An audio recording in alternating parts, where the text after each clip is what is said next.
wabarakatuh. Alhamdulillahirabbil alamin. Wa bihi nasta'in 'ala umuri dunya waddin. Wassalatu wassalamu ala asrofil anbiya'i wal mursalin wa ala alihi wa sahbihi ajma'in. Amma ba'du. Yang terhormat Ibu Milha MPD selaku Kepala Sekolah SDN Kubang Sepat 1. Yang kami hormati Bapak Ibu Dewan Guru SDN Kubang Sepat 1 yang selalu semangat luar biasa pada hari ini. Puji syukur kehadirat Allah Subhanahu wa Ta'ala atas limpahan rahmat dan karunia-Nya sehingga kita bisa berkumpul dalam acara pengimbasan pembelajaran mendalam bagi guru di SDN Kubang Sepat 1. Salawat beserta salam terima curahkan yakni kepada junjungan kita Habibina wa Syafiina wa Maulana Muhammad Sallallahu Alaihi Wasallam beserta keluarganya, para sahabatnya hingga kita selaku pengikutnya hingga akhir zaman. Amin amin ya robbal alamin. Baik Bapak Ibu sekalian, untuk mengawali acara pada siang hari ini, marilah kita bersama-sama membaca basmalah. Selanjutnya yaitu sambutan sekaligus pemaparan yang akan disampaikan oleh Ibu Milha MPD selaku Kepala Sekolah SDN Kubang Sepat 1. Kepada Ibu Milha dipersilakan. Warahmatullahi wabarakatuh. Waalaikumsalam. Alhamdulillah wa syukurillah wa la haula wa la quwwata illa billah. Amma ba'du. Yang saya hormati Bapak dan Ibu Dewan Guru, alhamdulillah hari ini kita dapat berkumpul setelah melaksanakan pembelajaran, yaitu untuk melaksanakan pengimbasan ya hasil diklat kami ya mengenai pembelajaran mendalam. Ya, mudah-mudahan kegiatan ini berjalan lancar ya Bapak Ibu. Salam dan salam semoga tetap tercurah kepada junjungan Nabi besar Muhammad Sallallahu Alaihi Wasallam beserta para keluarga, para sahabat dan umatnya hingga yaumil akhir. Bapak dan Ibu, punten ini untuk kegiatan pengimbasan intinya ya mudah-mudahan kita memahami apa nanti yang akan dibahas, tapi tidak cukup memahami, yang terpenting adalah kita menerapkannya ya Bu ya, menerapkan apa yang telah kita dapat. Itu penerapannya tentunya yang lebih tepatnya adalah di kelas ya Bu.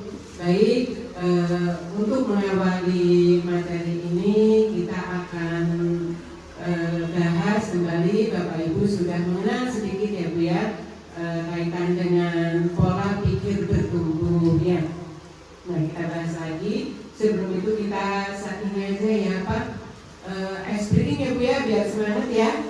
Tangan ke depan ya, tangan ke depan, ke samping ya Bu ya, ke atas ya Bu ya, ke bawah ya, ikut ke bawah terus sampai menyentuh tangan. Ke atas lagi, ke depan ya Bu ya, ya ke depan, ke samping, ke atas, terus ke atas, ke atas, ke atas, ke atas, terus ke atas, ke atas, ke atas, turunkan, turunkan, ya, sip, udah cukup, iya, gimana tadi? Saya begini aja kan Bu? Iya. Disuruh apa? Ikuti, lakukan apa yang saya katakan. Ya. Apa bedanya pola pikir bertumbuh sama pola pikir tetap ya Bu ya? Nah kemarin kan sudah Bapak Ibu sudah paham pola pikir atau mindset adalah fondasi dari keterampilan ya Bu ya. Fondasi dari keterampilan. Kemudian kalau pola pikir merupakan cara melihat atau cara berpikir, dan cara berpikir saat menghadapi masalah.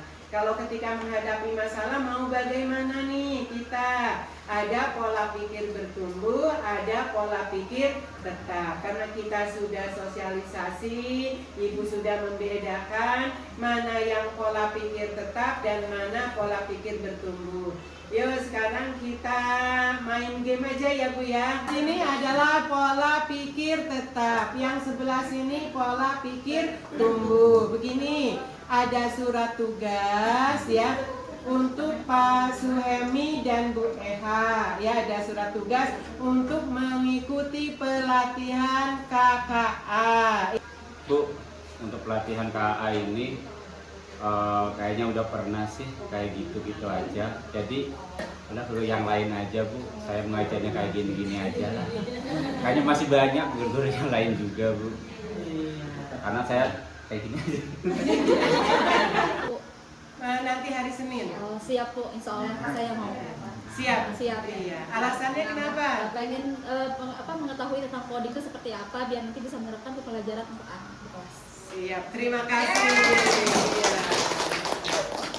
Saya akan menolak saat menerima tugas yang belum pernah saya kerjakan, sebab resiko untuk gagal akan besar. Nah, jadi udah takut duluan ya. Tapi kalau yang pola berpikir bertumbuh, kata Bu Eha tadi, ya saya akan menerima pekerjaan yang belum pernah saya kerjakan, sebab ini adalah peluang untuk belajar dan mengembangkan potensi diri. Kayak Bu Eha, siap Bu mengikuti pelatihan biar saya tambah berkembang, ya bisa gitu ya. Iya, visi memberikan panduan arahan serta motivasi bagi satuan pendidikan. Visi harus ideal, realistis, kredibel, atraktif, relatif singkat, mudah dipahami. Relatif singkat, nah makanya simpatik, saya mudah aja lah biar mudah dihafal, ya mudah dipahami dan berfokus pada mutu. Berfokus pada mutu serta motivasi setiap pemangku kepentingan. Hasil dari diklat yang saya sama Bu akan terima, mungkin kalau modul Ibu ada modul visi dan misi, tapi kalau di kita emang tidak ada. Kita bahas dulu tentang pembelajaran mendalamnya. Mungkin ibu-ibu juga udah tahu pembelajaran mendalam itu tuh yang intinya mah pembelajaran yang dilakukan secara sadar, bermakna dan menggembirakan. Di sini ada definisinya. Pembelajaran mendalam merupakan pendekatan yang memuliakan dengan menekankan pada penciptaan suasana belajar dan proses pembelajaran berkesadaran, bermakna dan menggembirakan melalui olah pikir, olah hati, olah rasa, dan olahraga secara holistik dan terpadu. Itu ada menekankan pada penciptaan suasana belajar. Jadi suasana belajar tadi udah dibahas sama Ibu, ada 3.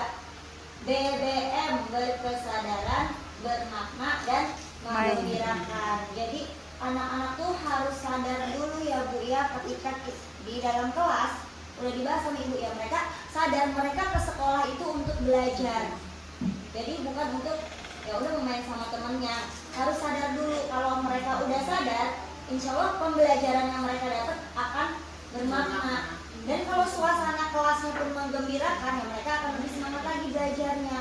Gak ada yang anak yang ngantuk ya. Itu melalui apa? Olah pikir, olah hati, olah rasa, dan olahraga. Dilakukan secara holistik dan terpadu. Asesmen sumatif dilakukannya di akhir. Bisa ketika akhir bab, atau mungkin emang di setiap akhir pembelajaran dilakukan ya, atau semester baru makanya asesmen sumatif. Di dalamnya ada identifikasi kesiapan murid, ada memahami karakteristik materi pelajaran, dan juga menentukan dimensi profil lulusan yang tadi ada 8 tadi Bu. Jadi harus ditentukan kalau materinya hari yang kita buat RPP-nya itu apa, jadi disesuaikan dimensi kelulusannya itu apa. Misalnya ya tidak harus semua 8 itu dipilih ya Bu ya. Boleh milih 3, boleh milih 4, boleh milih, yang penting nggak 1, 2 gitu ya. Ya 3 atau 4.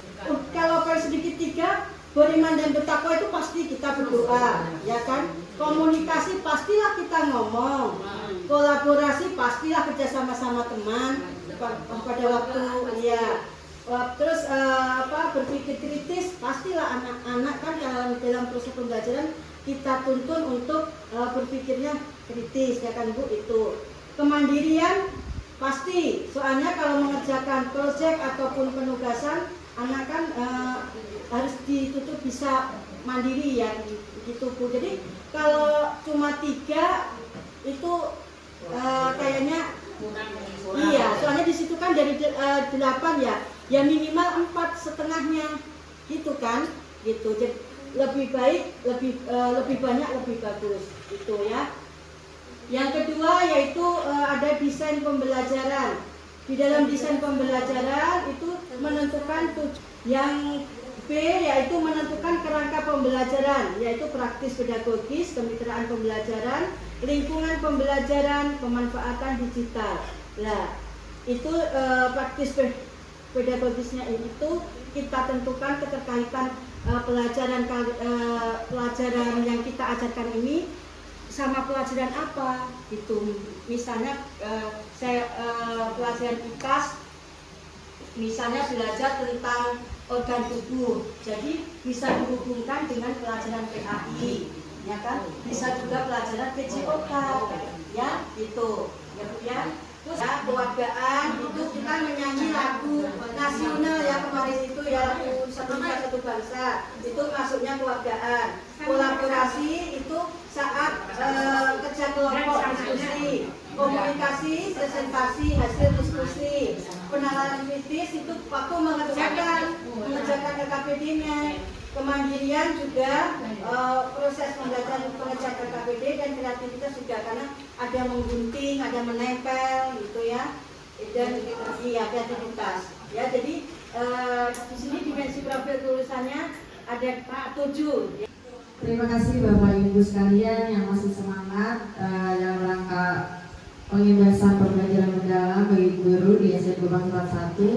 Semoga ilmu yang telah disampaikan ya bisa bermanfaat untuk kita semua. Amin. Baik Bapak Ibu sekalian, untuk mengakhiri acara pada siang hari ini, marilah kita bersama-sama membaca hamdal. Alhamdulillahirabbil alamin.